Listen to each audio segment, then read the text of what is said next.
นี้เลือกตัวแทนของเฮาเอาคนดีเป็นปากเสียงแทนเฮานี้ในสภาเชิญทุกท่านคนลาวทั่วประเทศ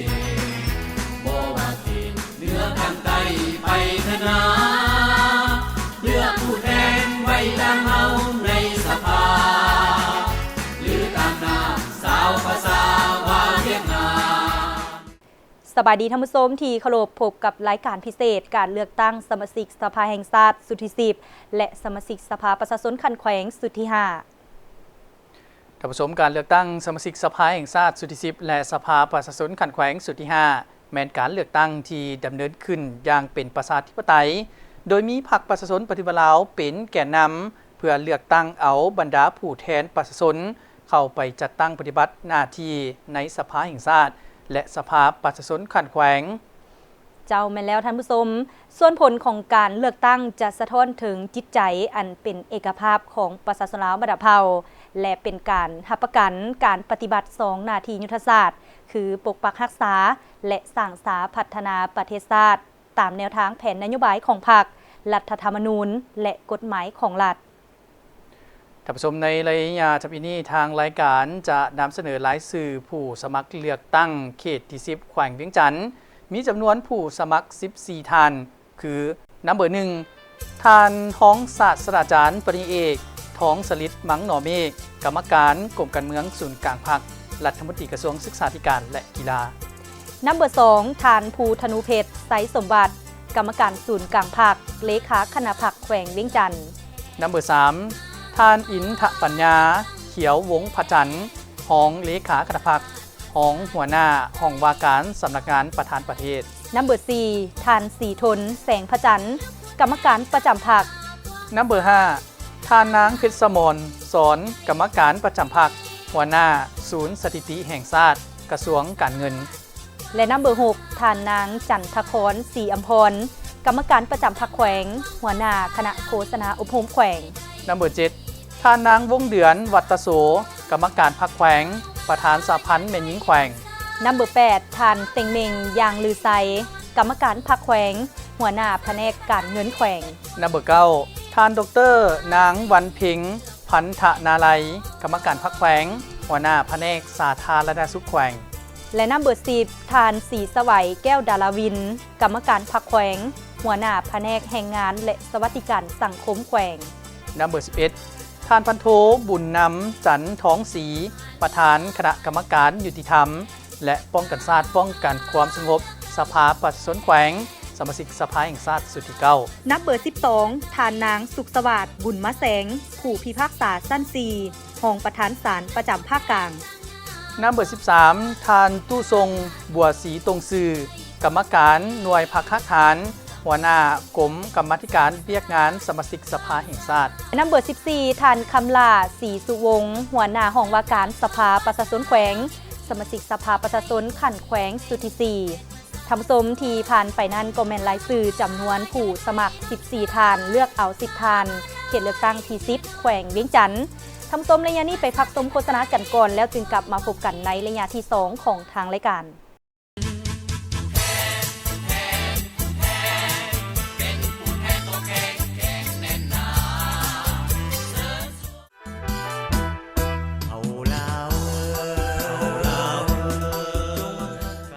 การเลือกตั้งสมาชิกสภาแห่งชาติสุดที่10และสภาประชาชนคันแขวงสุดที่5ที่จะดำเนินในวันที่22กุมภาพันธ์2026นี้แม้นเหตุการณ์การเมืองที่มีความหมายทางประวัติศาสตร์ของชาติลาวเป็นการเสริมขยายและปฏิบัติสิทธิประชาธิปไตยของประชาชนลาวบรรดาเผ่าเข้าในการปรับปรุงบูรณะระบบองค์การอำนาจรัฐขั้นศูนย์กลางและท้องถิ่นให้เข้มแข็งเป็นต้นแมนปรับปรุงบูรณะและสร้างความเข้มแข็งให้แก่สภาแห่งชาติและสภาประชาชนคันแขวงในฐานะเป็นตัวแทนแห่งสิทธิและผลประโยชน์ของประชาชนลาวบรรดาเผ่าในวาระสำคัญพิเศษนี้จึงขอเรียกร้องให้พลเมืองลาวผู้มีสิทธิ์เลือกตั้งทุกคนยิ่งต้องเพิ่มทวีความสามัคคีเป็นปึกแผ่นภายในชาติและระหว่างเผ่าต่างๆ พร้อมกันไปใช้สิทธิ์ปอนบัตรเลือกตั้งให้ครบถ้วน และให้เลือกเอาผู้ที่มีมาตรฐานและเงื่อนไขครบถ้วนกว่าหมู่เป็นสมาชิกสภาแห่งชาติและสมาชิกสภาประชาชนขันแขวงเพื่อสามารถเฮ็ดล่อนหน้าที่อันมีเกียรติในฐานะเป็นตัวแทนให้แก่สิทธิ์และผลประโยชน์ของประชาชนลาวบรรดาเผ่าร่วมแรงร่วมใจไปใช้สิทธิ์เลือกตั้งสมาชิกสภาแห่งชาติสุดที่10และสมาชิกสภาประชาชนขันแขวงสุดที่5ซึ่งจะดำเนินในวันที่22กุมภาพันธ์2026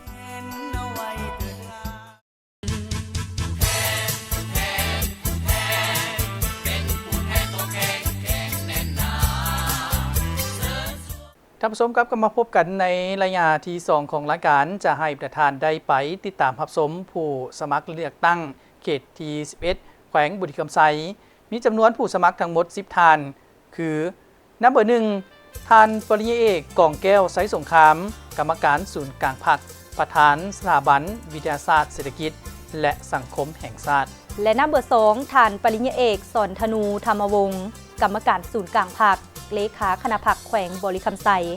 นับเบอร์ 3ท่านไซอัมพรสิงหาวงศ์กรรมการประจำพรรคแขวงนับเบอร์ 4ท่านนางขันทองพันธจักรกรรมการพรรคแขวงประธานคณะกรรมการวัฒนธรรมสังคมและบรรดาเผ่าสมาชิกสภาแห่งชาติสุดที่9นับเบอร์ 5ท่านปริญญาเอกสายทองพรหมวงศ์กรรมการหน่วยพรรคคักฐานหัวหน้ากรมกรรมาธิการแผนการเงินและตรวจสอบสภาแห่งชาตินับเบอร์ 6ท่านไสยเพชรจันทิสรประธานสภาการค้าอุตสาหกรรมแขวง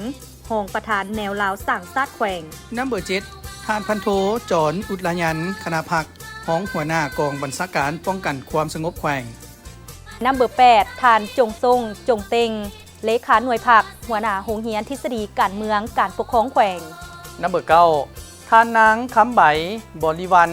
รองเลขาหน่วยพรรครองประธานสภาแม่หญิงแขวงนับเบอร์10ท่านอุทธรสิงหาดวงปัญญารองเลขาคณะพรรครองหัวหน้าแผนกกสิกรรมและสิ่งแวดล้อมแขวงจับสมพันธ์ไปนั่นก็แมนรายชื่อจำนวนผู้ลงสมัครเลือกตั้ง10ท่านเลือกเอา7ท่านเขตเลือกตั้งที่11แขวงบุรีคำไซ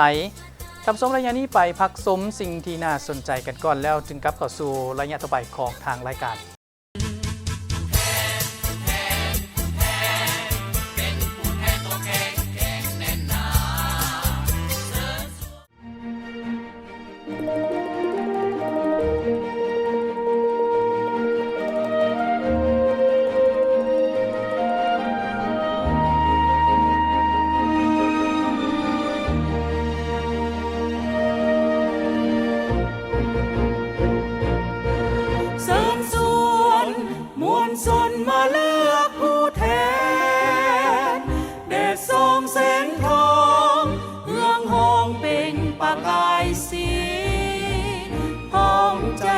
มาจับมือกันสมานไมตรีถึงเวลาเฮามีไปใส่สิทธิ์คัดเลือกผู้แทนมาคัดเลือกเอาคนมีน้ำใจที่เบิ่งกว้างเห็นไกลหนึ่งเสียงของเฮามีความหมายมีต่อบ้านเมืองเพื่อความรุ่งเรืองให้เจริญไปทั่วทุกแห่งหนเลือกให้คือคนดีที่ซื่อสัตย์รับใช้ประชาชนประกอบส่วนเฮ็ดหน้าที่ของตนเป็นตัวแทนเพื่อปวงประชาไปเลือกตั้งกันเถิดเลือกให้เกิดเอาผู้แทนที่ดีเลือกคนที่มีวุฒิสูงส่งเพื่อเพียงพร้อมรับใช้ประชาชนเข้าสู่สภากันว่าปัญหาพัฒนาบ้านเมืองความร้อนเครื่องนั้นจะหายไปถ้าเราพร้อมใจเลือกเอาคนดีพิจารณาให้ทวนทีก่อนใส่สิทธิ์คะแนนเสียลงไปจงเชื่อมั่นในใจและความตั้งใจที่เฮามีเพื่ออนาคตที่สดใสเพื่อความสุขสันต์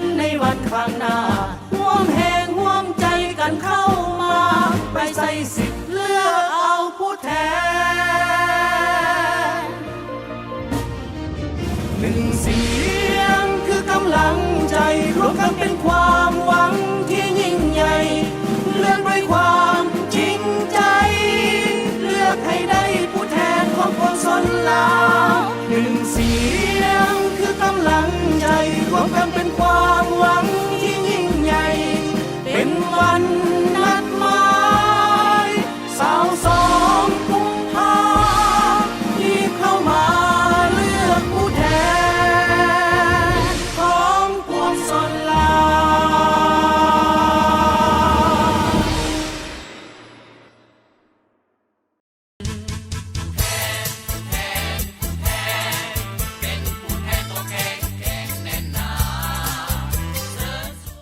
ทำสมกับเข้ามาในรายงานนี้จะให้ทานได้ไปติดตามหับสมรายสื่อผู้สมัครเลือกตั้งสมาชิกสภาแห่งชาติเขตเลือกตั้งที่ 12 แขวงขมวนซึ่งมีผู้สมัครเลือกตั้งทั้งหมด 14 ทานคือนับเบอร์ 1 ทานปริญญาเอกโพไซไสยสอนกรรมการศูนย์กลางภาคและรัฐมนตรีกระทรวงแรงงานและสวัสดิการสังคมนับเบอร์ 2 ท่านไซสนะโคตรภูธรกรรมการศูนย์กลางภาคเลขาพรรคแขวงขมวนและนัมเบอร์ 3 ทานแก้วอุดรบุตรสิงคอนกรรมการประจำพรรคแขวงนัมเบอร์ 4 ท่านปริญญาเอกภูธรวรพิษกรรมการหน่วยพักฮักฐานรองประธานกรรมาธิการกฎหมายสภาแห่งชาติสมาชิกสภาแห่งชาติสุดที่9นัมเบอร์ 5 ทานสายคำภาษาสิทธิเดชกรรมการประจำพรรคแขวงหัวหน้าคณะจัดตั้งแขวงนัมเบอร์ 6ท่านนางสุขเสริมสิทธิเดชกรรมการพรรคแขวงหัวหน้าแผนกศึกษาธิการและกีฬาแขวงและนัมเบอร์ 7 ทานทองเพชรผุยยวงศ์กรรมการพรรคแขวงประธานศาลประชาชนแขวงนัมเบอร์ 8 ท่านไพมณีพรหมสารกรรมการพรรคแขวงของหัวหน้าคณะจัดตั้งแขวงนัมเบอร์ 9 ทานสมวิสัยวงศ์ธีราชกรรมการพรรคแขวงหัวหน้าแผนกอุตสาหกรรมและการค้าแขวงนัมเบอร์ 10ท่านนางก้อนแก้วหลวงไซมงคุลประธานคณะกรรมการวัฒนธรรมสังคมและบรรดาเผ่าสภาประชาชนแขวงสมาชิกสภาประชาชนขันแขวงสุดที่4นัมเบอร์ 11 ท่านบอหานประเสริฐกรรมการหน่วยพักฮักฐานหัวหน้ากรมสถาบันคนครัวนิติกรรมสภาแห่งชาตินัมเบอร์ 12 ท่านทะนุงศิลป์กันละยารองประธานสภาการค้าและอุตสาหกรรมแห่งชาติลาวสมาชิกสภาแห่งชาติสุดที่9และนัมเบอร์ 13 ทานนางดารมินสีสว่างรองเลขาหน่วยพักฮักฐานรองประธานสหพันธ์แม่หญิงแขวงนัมเบอร์ 14 ท่านพันเอกพันมหาจูมมณีคณะประจำพรรครองหัวหน้าการเมืองหัวหน้าห้องการเมืองกองบัญชาการทหารแขวงทำสมและนั่นก็แม่นรายชื่อผู้สมัครเลือกตั้งประจำเขตเลือกตั้งที่10 11 และ 12ซึ่งเขตเลือกตั้งที่10แม่นแขวงเวียงจันทน์มีผู้สมัคร14ทานเลือกเอา7ทานเขตเลือกตั้งที่11แขวงบริคำไซมีผู้สมัคร10ทานเลือกเอา7ทานและเขตเลือกตั้งที่12แขวงขมวนมีผู้สมัคร14ทานเลือกเอา10ทาน